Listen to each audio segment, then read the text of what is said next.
Welcome to Season 3 of the Languages Pedagogy Podcast, where language learning meets innovation, culture, and pedagogy.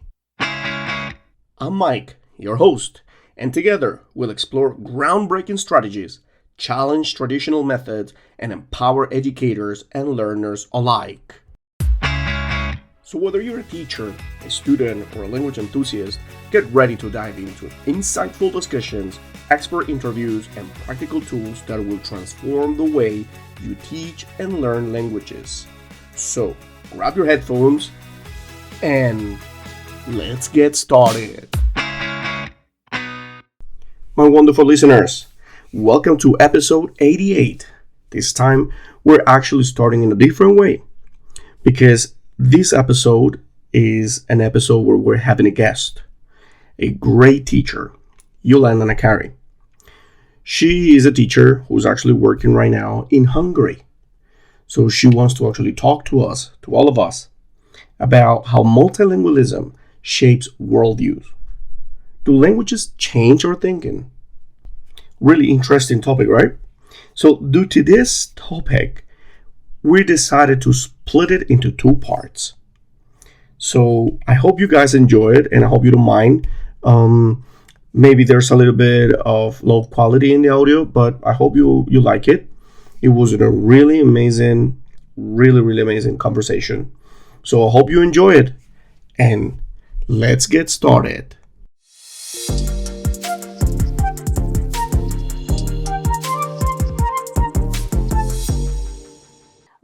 So I'm Yolanda, and I was born in Texas to American parents, but my mother was Puerto Rican, and my father was Hungarian background. So he was born in the States, first generation, and my mother was born in Calle in Puerto Rico, and they met in Texas. But Puerto Ricans, they're all U.S. citizens. But anyway, just to clarify, because a lot of people don't know that. True. And my father was in the military, in the Army, and they wanted us in those days. I'm old enough that it was all other languages weren't promoted. Even though I was in Texas, there's a lot of Mexican influence.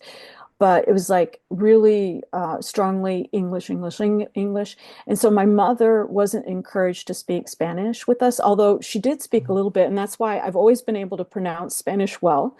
But I didn't really. So my dad got a job with the American Embassy, and we lived in Lima, Peru, and in Santiago de Chile, right? Wow.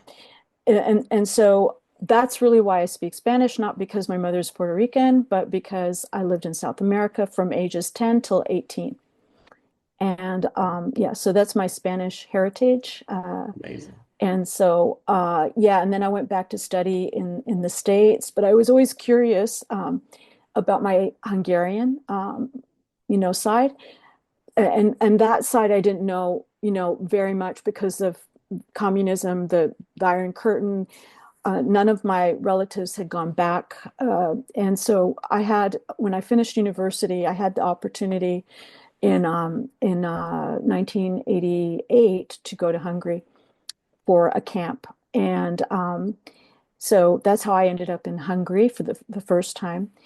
And then I came back a year later to help a family, Canadian family. And I have never, since 1989, I have not left Hungary. I mean, I have visited the States, but I have lived in Hungary all that time. And I married, I found my husband. And so that's how I ended up in Hungary. Yeah. Wow, that's a really good story over there. You got a really good blood in traveling over there. Good traveling blood over there, huh? Yeah, So Lima, Peru, definitely. South America, then you just Yeah. jump to Chile, now Yeah. Hungary, the Yeah. United States. Yeah. Wow, that's a really good Yeah. one. I think that's one Yeah. of the best things about our career. Our career also pushes us to travel. Maybe when we grow up, we start traveling, or maybe it happens before when we're children or we're a child and things like that. So maybe it happens like that. But it's a really good thing actually that you were able to travel a lot. Definitely. Definitely. And I am what blessed about by your that. career then? Well, I must say that so I have a master's in science education, a BA in biology, chemistry. So I'm actually first a science teacher, and then afterwards I did the TEFL actually certificate because Mm. it being in Hungary, everyone was asking me to teach English. And although I do know, the methodology, Yes. um, the specific English, so anyway, I went, I got a certificate, and but I have been a stay-at-home mother when the kids were little, and I only taught on and off, just privately mainly. Mm. I mean, in the beginning, I taught at the American School for uh, 4 years before the kids, and I had taught in the States for a couple of years when I graduated from university. But I haven't been real career oriented. Mm. And so then, so all my kids have left home, Mm. and so I went back to a school here in Hungary and taught English. Wow.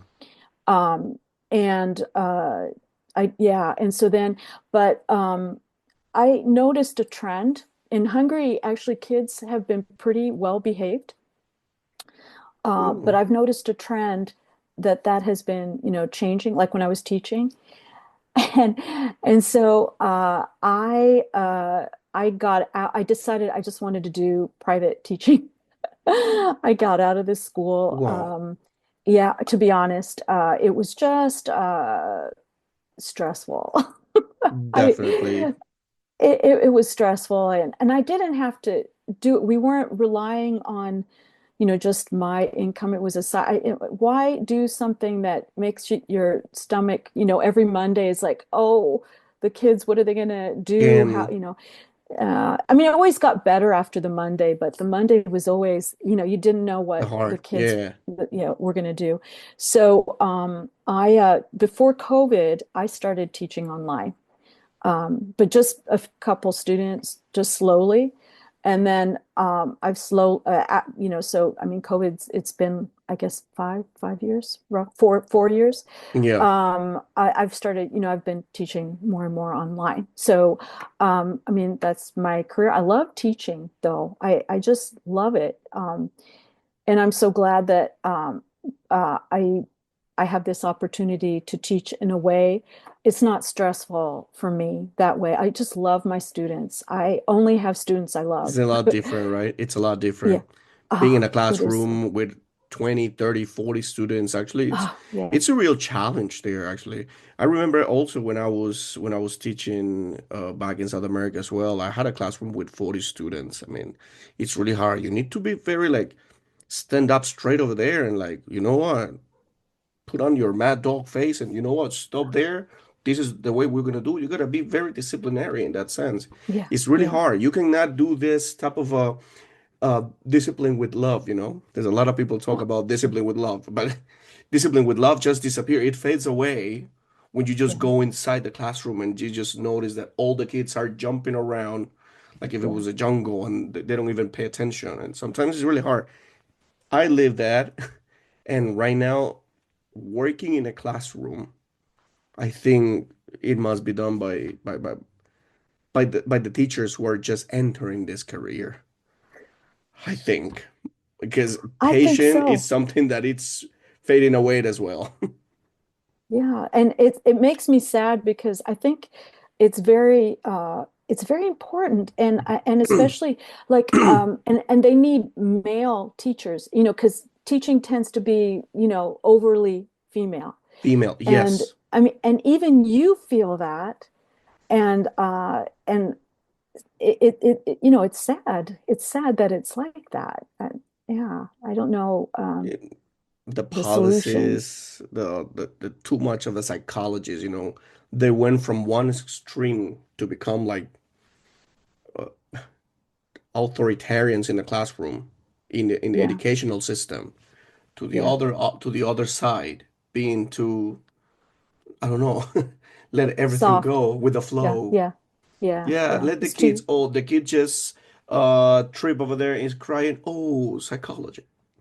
We gotta Yeah, go to the yeah, psychological department and to yeah, talk to them yeah, and blah blah yeah. blah. So it's like Yeah, it's crazy. it went to Yeah, another side, to the other yeah, extreme. yeah. Yeah, I totally agree. You teach young, not just adults. Teach young learners Yeah, too? this is, to be honest, I've never actually taught little kids until I just came to China. Oh, okay. When I came to China, I started teaching little kids, the young kids. And when I say young kids, I'm talking about 3 years old, Oh, three, wow. 4, 5, 6, 7, all the way up. I also teach in Oh, the university as well, but it was that's such totally an different. extreme. Yeah, Whoa, no, but it's so sweet and beautiful. I think I totally lost a lot of years, wasted years teaching adults or teaching teenagers. I yeah, would have actually started with the kids. I would have actually stayed with them and I would have never yeah. moved. That age is very good. The little ones, because I love them because they just are in awe of you as a teacher. They just Yeah. love. They just want to be loved, and they want to do everything. They're so excited about your Yes. activities. Hmm. I think teenagers are the hardest for me, at least, because they go through that stage that they don't care, and at least that was my experience. In the States, definitely 100% that was happening. That was rough. But it That's also was rough. happening. Well, see, and that's the problem. And also, I'm a tiny person. I'm not very tall. And these teenager, boys, they're Yeah. bigger than me. And then I'm soft spoken. I want and so I I never quite got the right voice. It's either Yes. I'm yelling. And you also need to have the temperament actually just to stand over there and be very straight Yeah, and like put them yeah, the faces, yeah, like do the face because everything is yeah. about how you talk as well. I know, I Yeah. know. Yeah. It's so hard. It's And I really struggled with that. I mean, I can discipline them, but it is a struggle. And yes. so I'm glad that I don't have the teenagers anymore. But the little ones, oh, I love little ones. Yeah. I totally, they're so cute. I never thought I was gonna say that because I always thought no. Before I was actually working for Cambridge and I used to be like the coordinator for the Cambridge school. And then suddenly I see the teachers who were in the kindergarten. I was just checking on the teachers, helping them and all that. And I see the teachers jumping and laughing and doing this type of thing and that. And I was like, wow, I will never be able to do that, I think. Then I came to China and then suddenly I'm even jumping with them. You change. Yeah, yeah. Really? When you have an opportunity. Yeah, But it's so sweet and rewarding yeah, to see yeah, the kids learning. yeah. I That's why love it. sometimes I even post the videos of my kids Yeah, I see. learning Yeah, their first steps. So sweet yeah. because wow, they do it even faster than teenagers. Amazingly. Definitely. Definitely. Yeah. Yeah, So for yeah, sure. it's a really good experience actually teaching. Yeah. It has its Yeah. downsides, but It can be so, I mean, it, I guess a sense of appreciation or accomplishment, connection is true. uncomparable with other things, I think, because Yeah, there's that connection with the student, and when they get it, and it's just a wonderful moment. true. And It is. yeah, You yeah, know, now that you were telling me, moving on a little bit, now that you were telling me that you've been actually traveling, having an immersion with the language, English, Spanish, and now Hungary. Hungarian. Wow, Yeah, yeah, Hungarian. Just yeah. like, wow. Here's a very interesting question. How does multilingualism influence the way people perceive the world? That's a good question. I think maybe the number one thing when someone has many languages is that you realize that your culture, that there's other cultures, you appreciate other cultures, you realize you don't know all the answers, but you have the ability to grasp other Mhm. things. And yeah, I guess this flexibility and maybe empathy. Maybe that's the Yes. big thing um, that I see with the worldview, and I see with well, like so I've been all over Europe and with people, from different language backgrounds, and I know the ones that well, in Hungary, let's say there are in Hungary there are people that only speak Hungarian, Yeah. um, and their worldview is so much smaller than the Hungarians I've befriended that speak multiple languages, even if it's Yes. just one other language, because they get to Bilinguals. talk. Yeah. Yeah, yeah, yeah. A bilingual person, even. I mean, I speak Hungarian now, but in the beginning, I didn't. Um, and just the fact that they know another language and they can get to know someone like me, right?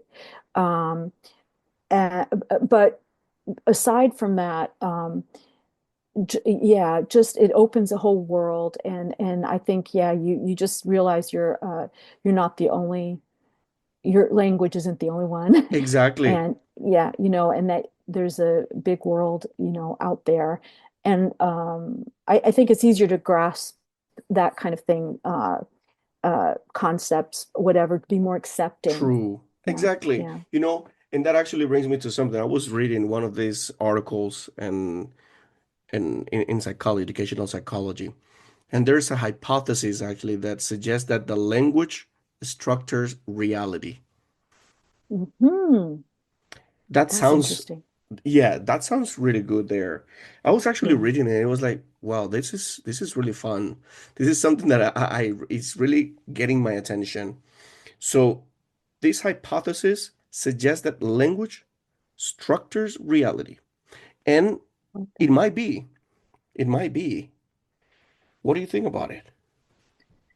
Um, well, I think it makes sense. I think there's definitely truth to that because without language, what do you know of the world?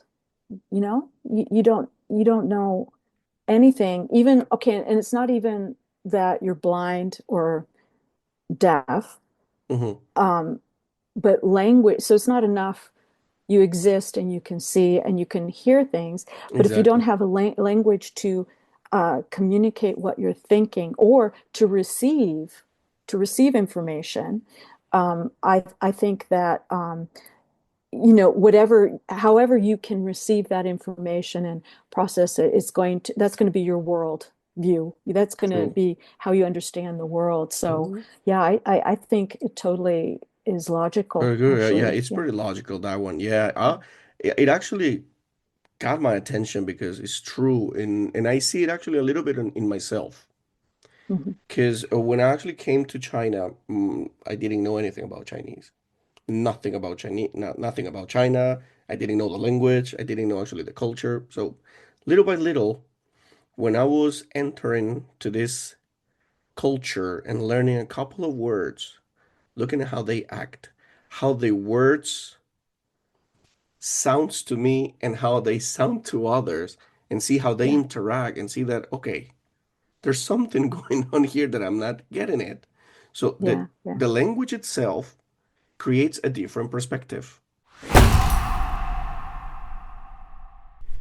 And before we continue into the following part of this amazing topic, I just want to remind you that you can actually pay a visit to our website, MikeEnglishOnline.com. Please pay a visit. Check on this. We got many things on that website that you can actually use it for your daily learning or teaching. If you're actually looking for personal development or professional development, we get amazing training for teachers from psychological perspective and experience as well. So make sure to come over here. Check on the website. If you're interested, please leave the comments below. Tell us what you think. Tell us what you need. And yes, we are here to help you. Teachers, you're not alone. Learners, we got teachers here. So don't forget to pay a visit to our website and enjoy the teaching and learning journey. Yeah. Yeah. Yeah. Yeah.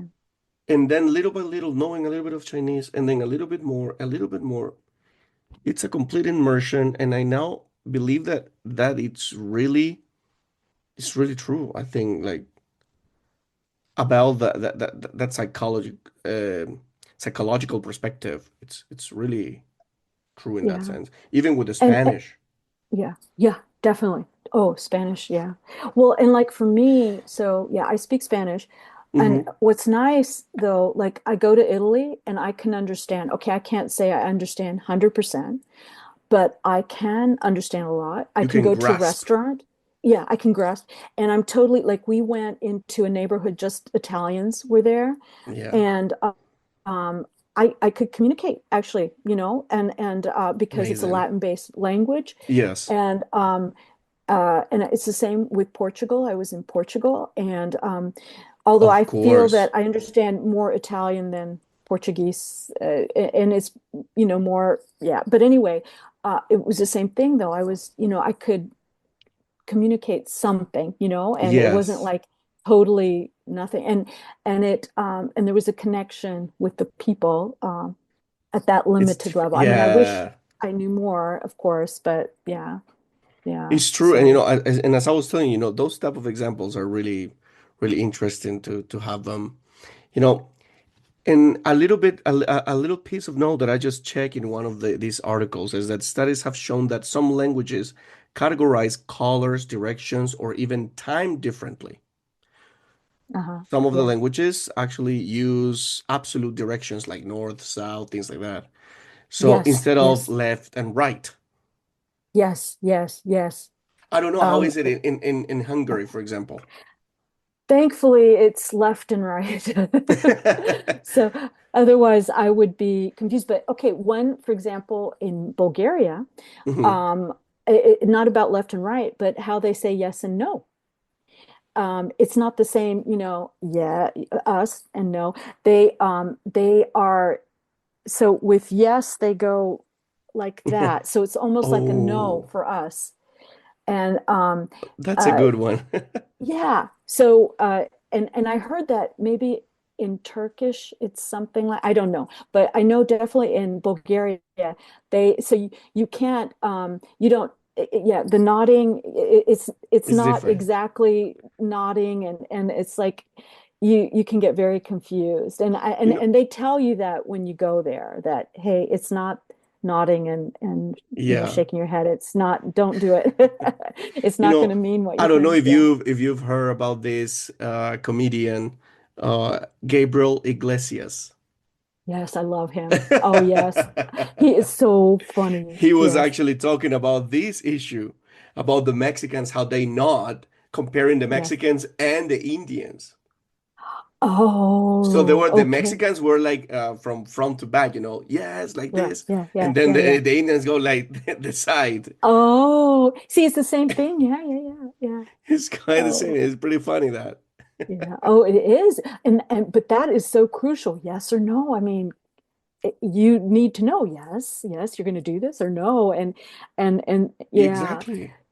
We were yeah. all actually brought up in a continent that everybody knows and understand the yes and Yes, no. yes, yeah, yeah, But yeah, then yeah, suddenly you yeah, go somewhere else. You go like yes, and they're like, huh?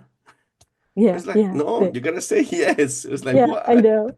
Yeah, It's yeah. very Oh, funny. that's That's so pretty funny. No, interesting. yeah, Yeah. And yeah. this is another point that some people, bilinguals, I don't know about you, but they feel like they are a complete different person when they speak their second language. Uh-huh. I don't know if Um, you felt like I that feel too. I especially when I lived in South America, so I was so into the Latin and then versus the English, American. I did. I definitely had very strong feeling, um, the Latin feeling, and I mean, okay, I'm half Puerto Rican, but it was the language, also the Yeah. way things are said in Spanish. It's Yeah. different. I mean, and you know that, speaking, both English and Spanish. Um, in Hungarian, definitely, Hungarian is a totally different language. It's not Romance language, No, and exactly. it's not Germanic either, and it's in its own category. The only language that group that they know is the Finn-Ugric, Finland, and then there's this tribe in the Russia, the Mahdi, those and Estonian. Those languages are related, Mm, but Hungarian is like Finnish and Estonian, and this Mahdi language, they're closer. Hungarian is like on the very outskirts of it, but that's the closest yeah, that they have. And so it's totally so. I mean, I I I don't I do get a different feeling, when I'm speaking Hungarian, but it's not what I was feeling like when I was in Latin America, yeah, Um, it's a different, yeah, hard to describe, but definitely I think that maybe because I still am trying to master Hungarian yeah, and, and, whereas with Spanish, especially in those years, I mean, now I don't speak it that much, and so it's rusty. But I do understand, and but when I was there, it was good, it was great, and mhm. when I was I really felt Latina. But here with I Hungarian, get you, it. you know, uh, but here with Hungary, I always speak. Oh, I make so many mistakes that I don't feel. I'm like, oh, I'm just a foreigner, you know? And I think that's the What reason. a feeling, huh? I'm just a Yeah, foreigner. it's so hard. I That's mean, are you it. learning Mandarin or Yes, Cantonese? Mandarin. Yeah, Mandarin. yeah. Okay. Not the And Cantonese, yes. how does it go with you? I mean, it's a difficult language. Do you feel Of like you can course, say things? one of the ancient sign languages, it's really hard because it I has know. two systems. You got the characters and then you have the pinyin. Yeah, So yeah, you see the character, but at the same yeah. time, you read it in pinyin. I Oh, can wow. read the pinyin, but if I have to tell what character is that, I might have forgotten all of them. Yeah, It's yeah. really Oh, hard. And the tones, because it's a tonal language. I know. Oh, I know. Yeah, Tonal languages are really, really hard, different from Russian. I speak Russian. So for me, Russian, right. it was pretty easy because Yeah, if I actually mix the Spanish pronunciation and I put yeah. it next to the Russian one, it's not that far away. Yeah, It's it's pretty easy phonetic. to Yeah, read. yeah, Yeah. yeah, yeah, yeah. But in the other side, here, Chinese, the tonals, and then you go like uh, uh, It's like I know. it killed me. So I it's can really hard. imagine. But I also feel like when I speak one of those languages, I feel different. I bet. Yeah. I feel like, hold on a second. With Spanish, I feel like more energetic. I don't know. I feel Yeah. like more like Yeah. like the flow's there, and then you want to go Yeah. and Yeah. dance some Yeah. Yeah. reggaeton as well, or Uh, something like it. And but then suddenly you speak Russian. I feel like I'm too angry maybe. I can imagine. But I it's really remember hard. when I was at university, and I met a Chinese PhD student, and Yeah, he tried to teach me one word. One word. I can't even remember what the word was, but I tried. I think after, I mean, we were trying and trying to get the right tone. It wasn't so much the sounds per se, but that tone, it was yeah. just so hard for me. And that was just one little word. It wasn't even, oh, I thought it's really And I hard. believe you because to me it's still hard. I Yeah, want and to say how yeah, much is it? How much is it? I was like, how much is it? And then suddenly you understand. Even yeah, if with a terrible English, you can actually yeah, grasp the idea and say, oh, this is how much? Oh, yeah, this is yeah, $10, $3, whatever. yeah, yeah, But in yeah. Chinese, if you want to say that, just you say it in the wrong tone, the whole word is totally Is misunderstood. They cannot even understand, not even a little. That's the problem. Yeah, that It's they really can't be. hard. Yeah, yeah, yeah, yeah. So you go like, Oh well. I have to go like, 多少钱? Maybe I'm not even saying good. I'm Yeah, not saying it yeah. properly. It's like, 多少钱? People, huh? What is that? 多少钱? Maybe they understand in that sense, but it's too hard. Oh, That's the problem with tonal languages. yeah.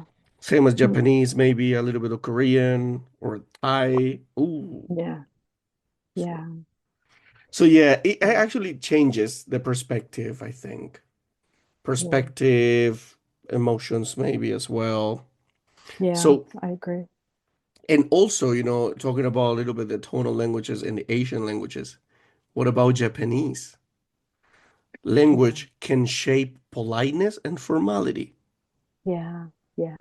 So in I Spanish, how do you say it? You have an example there? For Spanish, for politeness, you mean like the Yeah, usted and the exactly. formal? Yeah, right, And what right, about yeah. in English? Well, that's hard in English. In English, we do it through words that would you like to do this? Yes, It's that's the only way is making it longer, a longer sentence with would, um, should we do this now? Or, and kind of, I think the royal we, the British would do, third yeah, person kind of thing. But we don't have, it's really we don't have like the usted, that's right, exactly. that's correct. Um, and and yeah, Hungarian is even more complex. It has several levels of formality, and that's where it's Just like hard for me. Japanese I then. can, yeah, okay. They also Is have the it like, same level of formality. So depending if it's an the elderly, if it's a youngster, yes, whatever, if it's right, a kid or right. whatever. Yeah, exactly, exactly, Wow. exactly. And I mess that up, and I mean, they can tell then I'm a foreigner. So, but I try to make sure that people know that because if I keep my mouth shut, I blend in. I look Hungarian, but but I try to let them know because people could get offended. Definitely. uh, Yeah. that happens, and Hmm. but then they know, and then a lot of times I'll say, oh, I'm sorry. I don't mean to be rude. Yeah, exactly.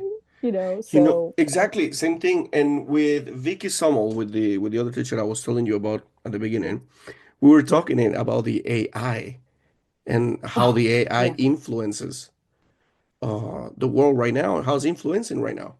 Because everybody wants to use AI now for everything, yeah, yeah, I and know. even for translation. And we Yeah, were discussing about this idea. What are we gonna do then? So, no translators, people they will not need to learn languages, so they just have the phone and that's it. But no, and here's the little part. yeah, That sense of politeness, the formality, the phone will never be able to feel it, yeah, yeah, yeah. right?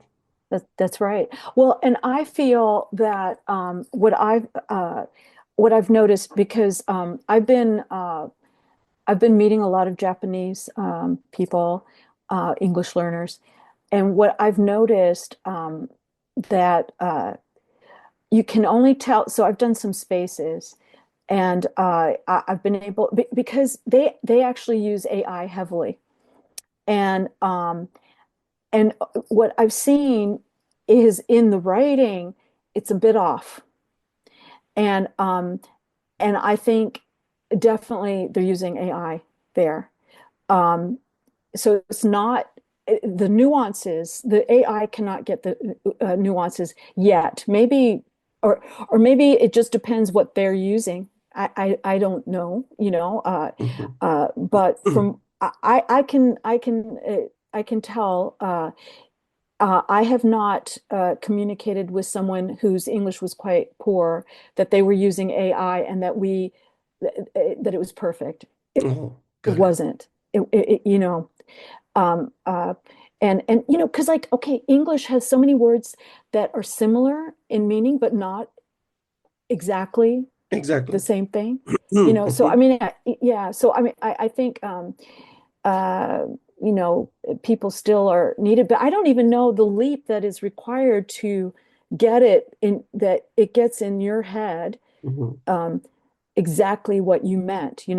Mhm. I don't. It can get the words on the paper.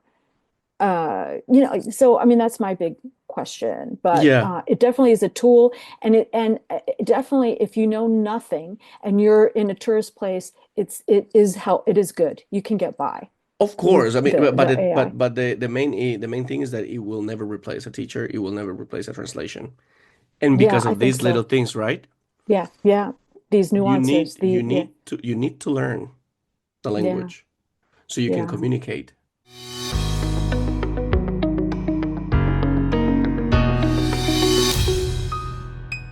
And thanks for staying with us through this first part of this great episode. Remember that new episodes drop every Monday and Friday, so make sure to tune in weekly for your dose of thought-provoking conversations. So part 2 is coming out soon.